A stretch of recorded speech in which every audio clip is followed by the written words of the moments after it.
Bus ಖಾಸಗಿ bus ಅನ್ನುವಂಥ ಮಾಹಿತಿ. ಡಿವೈಡರ್ನ ದಾಟಿ ಬಂದು ಬಸ್ಗೆ ಡಿಕ್ಕಿ ಹೊಡೆದಿದೆ ಕಂಟೈನರ್. ಅಂದ್ರೆ ಪಕ್ಕದ ರೋಡ್ನಲ್ಲಿದ್ದಂತಹ ವೆಹಿಕಲ್ ಬಹುಶಃ ಡಿವೈಡರ್ಗೆ ಡಿಕ್ಕಿ ಹೊಡೆದಿದೆ, ಅದನ್ನ ದಾಟ್ಕೊಂಡು ಬಂದಿದೆ. ಖಾಸಗಿ ಬಸ್ನಲ್ಲಿದ್ದಂತಹ ಸುಮಾರು 15ಕ್ಕೂ ಹೆಚ್ಚು ಜನ ದುರಂತಕ್ಕೆ ಬಲಿಯಾಗಿರೋ ಬಗ್ಗೆ ಮಾಹಿತಿ.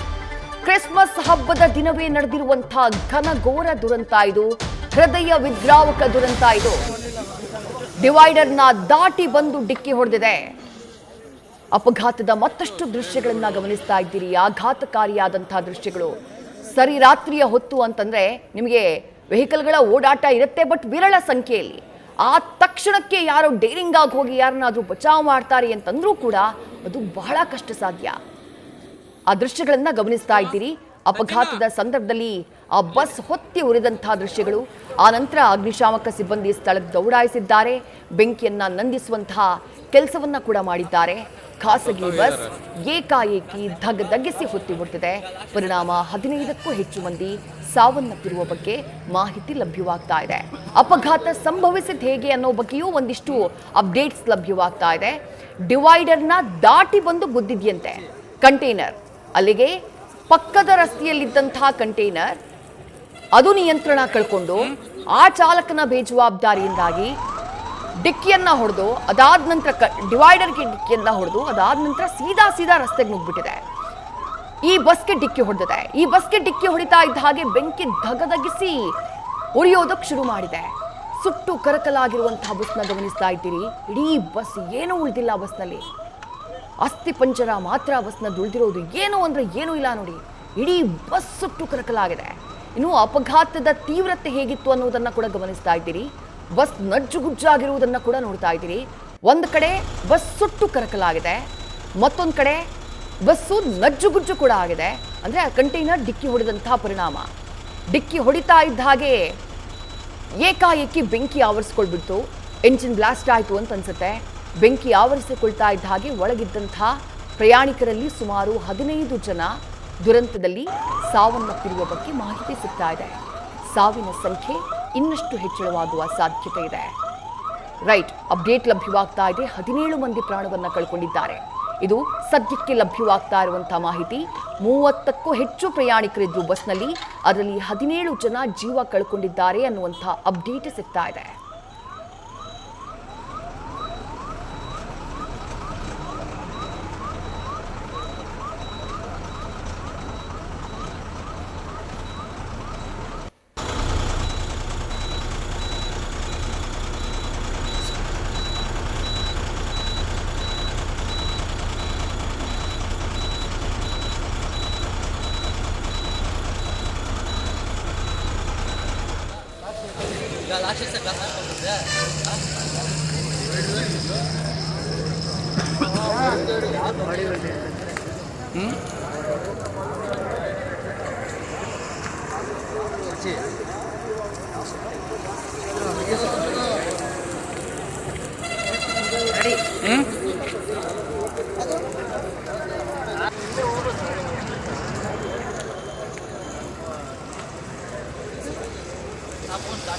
ಸತ್ತೋಗಿದ್ದಾರೆ.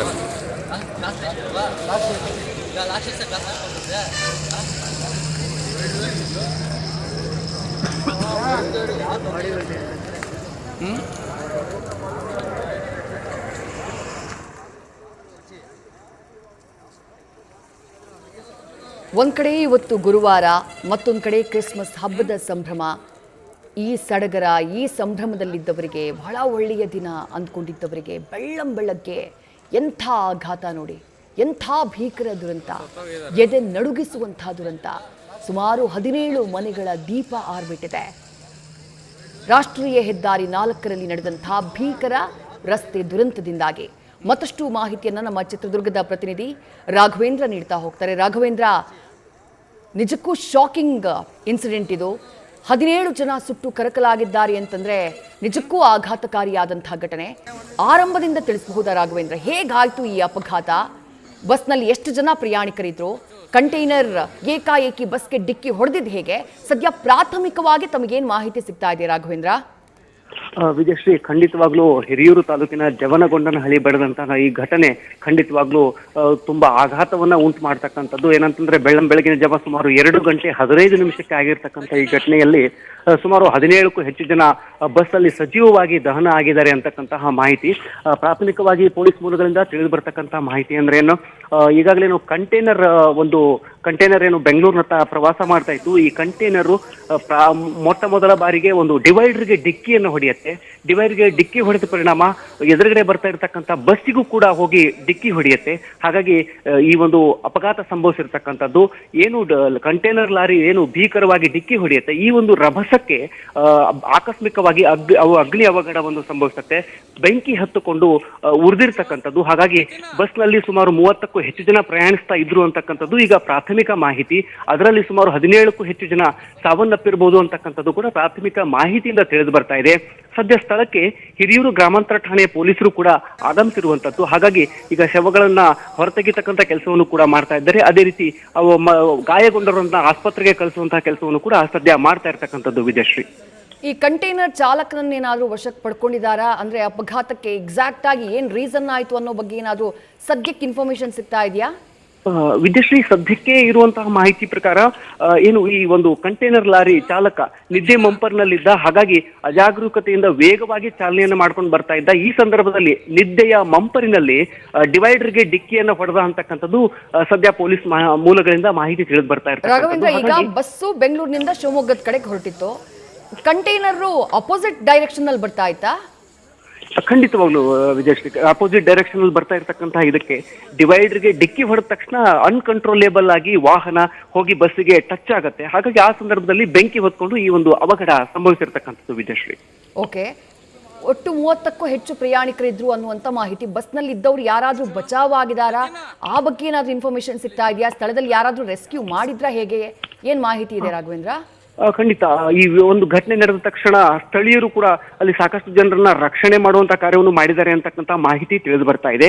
ಜೊತೆಗೆ ಹಿರಿಯೂರು ಗ್ರಾಮಾಂತರ ಠಾಣಾ ಪೊಲೀಸರು ಕೂಡ ಈಗ ಅಲ್ಲಿ ಸ್ಥಳದಲ್ಲೇ ಇರುವಂತದ್ದು. ಹಾಗಾಗಿ ಗಾಯಾಳುಗಳಿಗೆ ಚಿತ್ರದುರ್ಗ ಜಿಲ್ಲಾಸ್ಪತ್ರೆ, ಹಿರಿಯೂರು ಆಸ್ಪತ್ರೆ ಸೇರಿದಂತೆ ಶಿರಾದಲ್ಲಿರ್ತಕ್ಕಂಥ ಆಸ್ಪತ್ರೆಗೂ ಕೂಡ ರೋಗಿಗಳನ್ನ ಕಳಿಸ್ಕೊಡ್ತಕ್ಕಂಥ ಕೆಲಸವನ್ನು ಮಾಡ್ತಾ ಇದ್ದಾರೆ. ಅದೇ ರೀತಿ ಗಾಯಾಳುಗಳಿಗೆ ಒಂದು ಚಿಕಿತ್ಸೆಯನ್ನು ಕೂಡ ಕೊಡಿಸ್ತಕ್ಕಂಥ ಕೆಲಸವನ್ನ ಮಾಡ್ತಾ ಇದ್ದಾರೆ. ವಿಜಯಶ್ರೀ, ಸುಮಾರು ಎಷ್ಟು ಗಂಟೆಗೆ ಈ ಅಪಘಾತ ಆಗಿರಬಹುದು ರಾಘವೇಂದ್ರ? ಆ ಬಗ್ಗೆ ಏನಾದ್ರು ಡೀಟೇಲ್ಸ್ ಇದೆಯಾ?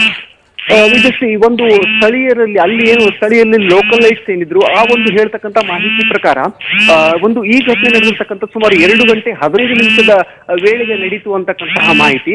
ಯಾಕಂತಂದ್ರೆ ಪ್ರಮುಖವಾಗಿ ಆ ಒಂದು ಸಂದರ್ಭದಲ್ಲಿ ಈ ವಾಹನ ಚಾಲಕರಿಗೆ ನಿದ್ದೆ ಮಂಪರು ಅಂತಕ್ಕಂಥದ್ದು ಜಾಸ್ತಿ ಇರ್ತಕ್ಕಂಥದ್ದು. ಹಾಗಾಗಿ ಆ ಸಂದರ್ಭದಲ್ಲಿ ಈ ಒಂದು ಘಟನೆ ನಡೆದಿರ್ತಕ್ಕಂಥದ್ದು ಅಂತಕ್ಕಂಥದ್ದು ಸದ್ಯ ಸ್ಥಳೀಯರು ಅಲ್ಲಿರ್ತಕ್ಕಂಥವ್ರು ವಿಡಿಯೋನ ಮಾಡಿದ್ದಾರೆ. ಅವರು ಹೇಳ್ತಕ್ಕಂಥ ಮಾಹಿತಿ ಪ್ರಕಾರ ಎಕ್ಸಾಕ್ಟ್ ಆಗಿ 2 ಗಂಟೆ 15 ನಿಮಿಷಕ್ಕೆ ಈ ಒಂದು ರೈಟ್ ರಾಘವೇಂದ್ರ, ಮತ್ತೆ ನಿಮ್ಮನ್ನ ಸಂಪರ್ಕ ಮಾಡ್ತೀವಿ. ನೀವು ಕೂಡ ಸ್ಥಳಕ್ಕೆ ಹೋಗಿ ಮತ್ತಷ್ಟು ಮಾಹಿತಿಯನ್ನು ನಮ್ಮ ಹತ್ರ ಕಳುಹಿಸಿ. ನಮ್ಮ ಪ್ರತಿನಿಧಿ ರಾಘವೇಂದ್ರ ಡೀಟೇಲ್ಸ್ನ ಕೊಡ್ತಾ ಇದ್ರು. ನಸುಕಿನ ಜಾವ 2 ಗಂಟೆ 15 ನಿಮಿಷದ ಸುಮಾರಿಗೆ ಈ ಭೀಕರ ಅಪಘಾತ ಸಂಭವಿಸಿದೆ. ನಿದ್ದೆ ಮಂಪರಿನಲ್ಲಿದ್ದ ಕಂಟೈನರ್ನ ಚಾಲಕ ನಿದ್ದೆ ಮಂಪರಿನಲ್ಲಿ ಅಜಾಗರೂಕತೆಯ ಚಾಲನೆಯನ್ನ ಮಾಡಿದ್ದಾನೆ. ಮೊದಲಿಗೆ ಡಿವೈಡರ್ಗೆ ಡಿಕ್ಕಿ ಹೊಡಿತಾನೆ, ಅಂದ್ರೆ ಆಪೋಸಿಟ್ ಡೈರೆಕ್ಷನ್ ನಲ್ಲಿ ಇರ್ತಾನೆ. ಇವರು ಶಿವಮೊಗ್ಗಕ್ಕೆ ಹೋಗುವಂತಹ ದಾರಿನಲ್ಲಿದ್ರೆ ಆತ ಬೆಂಗಳೂರು ಕಡೆ ಬರುವಂತಹ ಮಾರ್ಗ, ಆ ಭಾಗದಲ್ಲಿ ಅಪೋಸಿಟ್ ಡೈರೆಕ್ಷನ್ ನಲ್ಲಿ ಆತ ಬರ್ತಿರ್ತಾನೆ. 2 ಗಂಟೆ 15 ನಿಮಿಷದ ಸುಮಾರಿಗೆ ನಿದ್ದೆ ಮಂಪರಿನಲ್ಲಿ ಏಕಾಏಕಿ ಮೊದಲಿಗೆ ಡಿವೈಡರ್ಗೆ ಡಿಕ್ಕಿ ಹೊಡಿತಾನೆ. ಆನಂತರ ಆತನ ಕಂಟೈನರ್ ಡಿವೈಡರ್ನ ಜಂಪ್ ಮಾಡಿ ಮತ್ತೊಂದು ರಸ್ತೆಯಲ್ಲಿ ಶಿವಮೊಗ್ಗದ ಕಡೆ ಹೋಗ್ತಾ ಇದ್ದಂತಹ ಈ ಖಾಸಗಿ ಬಸ್ ಏನಿದೆ, ಈ ಖಾಸಗಿ ಬಸ್ಗೆ ಡಿಕ್ಕಿಯನ್ನ ಹೊಡೆದು ಬಿಡುತ್ತೆ. ಡಿಕ್ಕಿ ಹೊಡೆದಂತಹ ತಕ್ಷಣಕ್ಕೆ ಬೆಂಕಿ ಆವರಿಸ್ಕೊಂಡ್ಬಿಟ್ಟಿದೆ. ಬೆಂಕಿ ದಗದಗನೆ ಹೊತ್ತಿ ಉರಿಯೋದಕ್ಕೆ ಶುರು ಮಾಡಿದೆ. ಬಸ್ನ ಒಳಭಾಗದಲ್ಲಿ 30ಕ್ಕೂ ಹೆಚ್ಚು ಜನ ಇದ್ರು. ಅದರಲ್ಲಿ ಬದುಕಿ ಉಳಿದವರ ಸಾಧ್ಯತೆ ಎಷ್ಟು ಗೊತ್ತಿಲ್ಲ, ಬಹಳ ಕಡಿಮೆ ಅನ್ನುವಂಥ ಮಾಹಿತಿ. 17ಕ್ಕೂ ಹೆಚ್ಚು ಜನ ಪ್ರಾಣವನ್ನ ಕಳ್ಕೊಂಡಿದ್ದಾರೆ ಅನ್ನುವುದು ಸದ್ಯಕ್ಕೆ ಲಭ್ಯವಾಗ್ತಾ ಇರುವಂತಹ ಮಾಹಿತಿ. ಇನ್ಯಾರು ಅಲ್ಲಿದ್ದಂತಹ ಸ್ಥಳೀಯರು ಯಾರಿದ್ರು ಅಂದ್ರೆ ಆನ್ ದಿ ವೇ ಹೋಗ್ತಾ ಇದ್ದಂತಹ ಇತರ ವೆಹಿಕಲ್ಗಳ ಪ್ರಯಾಣಿಕರು, ಅವರು ರೆಸ್ಕ್ಯೂ ಆಪರೇಷನ್ಗೆ ಒಂದಿಷ್ಟು ನೆರವನ್ನ ಕೊಟ್ಟಿದ್ದಾರೆ. ಗಾಯಾಳುಗಳನ್ನ ಹತ್ತಿರದ ಆಸ್ಪತ್ರೆಗಳಿಗೆ ದಾಖಲು ಮಾಡಲಾಗಿದೆ ಅನ್ನುವಂಥ ಮಾಹಿತಿ ಸಿಗ್ತಾ ಇದೆ. ಅದಾದ ನಂತರ ಸ್ಥಳಕ್ಕೆ ಅಗ್ನಿಶಾಮಕ ಸಿಬ್ಬಂದಿ ದೌಡಾಯಿಸ್ತಾರೆ, ಬೆಂಕಿಯನ್ನ ನಂದಿಸುವಂತಹ ಕಾರ್ಯಾಚರಣೆಯನ್ನ ಮಾಡ್ತಾರೆ. ಬೆಂಕಿ ನಂದಿಸುವಲ್ಲಿ ಸಕ್ಸಸ್ ಕೂಡ ಆಗಿದ್ದಾರೆ. ಆ ದೃಶ್ಯವನ್ನ ಗಮನಿಸ್ತಾ ಇದ್ದೀರಿ, ಎರಡೂ ದೃಶ್ಯಗಳನ್ನ ನೋಡ್ತಾ ಇದ್ದೀರಿ. 2 ಗಂಟೆ 15 ನಿಮಿಷದ ಸುಮಾರಿಗೆ ಆ ಜವನಗೊಂಡನಹಳ್ಳಿ ಗೊರ್ಲತ್ತು ಅನ್ನುವಂತಹ ಪ್ರದೇಶ, ಆ ಪ್ರದೇಶದಲ್ಲಿ ಕಂಟೈನರ್ ಡಿಕ್ಕಿ ಹೊಡಿತಾ ಇದ್ದ ಹಾಗೆ ಬೆಂಕಿ ಯಾವ ರೀತಿ ಧಗಧಗಿಸುವುದಕ್ಕೆ ಶುರು ಮಾಡ್ತು ಅದನ್ನ ದೃಶ್ಯದಲ್ಲಿ ನೋಡ್ತಾ ಇದ್ದೀರಿ. ಏಕಾಏಕಿ ಬೆಂಕಿ ಹೊತ್ಕೊಂಡ್ಬಿಡುತ್ತೆ. 1 ಸೆಕೆಂಡ್ ಕೂಡ ಗ್ಯಾಪ್ ಇಲ್ಲ, ಡಿಕ್ಕಿ ಹೊಡಿತಾ ಇದ್ದ ಹಾಗೆ ಬೆಂಕಿ ಹೊತ್ಕೊಂಡ್ಬಿಡ್ತಂತೆ. ಅಂದ್ರೆ ಬ್ಲಾಸ್ಟ್ ಆದಂತಹ ರೀತಿ, ಎಂಜಿನ್ ಬ್ಲಾಸ್ಟ್ ಆಗಿದೆ ಡಿಕ್ಕಿ ಹೊಡೆದಂತಹ ರಭಸಕ್ಕೆ. ಹಾಗಾಗಿ ಸುತ್ತಮುತ್ತ ಇದ್ದಂಥವರಿಗೆ, ಬಸ್ನ ಒಳಭಾಗದಲ್ಲಿದ್ದಂಥವರಿಗೆ ಎಚ್ಚರ ಆಗಿ ಆ ನ್ಯಾರೋ ಪ್ಯಾಸೇಜಲ್ಲಿ, ಸ್ಲೀಪರ್ ಬಸ್ಗಳಲ್ಲಿ ನ್ಯಾರೋ ಪ್ಯಾಸೇಜ್ ಇರುತ್ತೆ, ಅದರಲ್ಲಿ ಇಳಿದು ಜಂಪ್ ಮಾಡ್ಕೊಂಡು ಹೊರಗಡೆ ಬರೋದಕ್ಕೂ ಕೂಡ ಅವಕಾಶ ಸಿಕ್ಕಿದ್ಯೋ ಇಲ್ವೋ ಅನ್ನೋದ್ರ ಬಗ್ಗೆ ಇನ್ನಷ್ಟೇ ಮಾಹಿತಿ ಸಿಗಬೇಕು.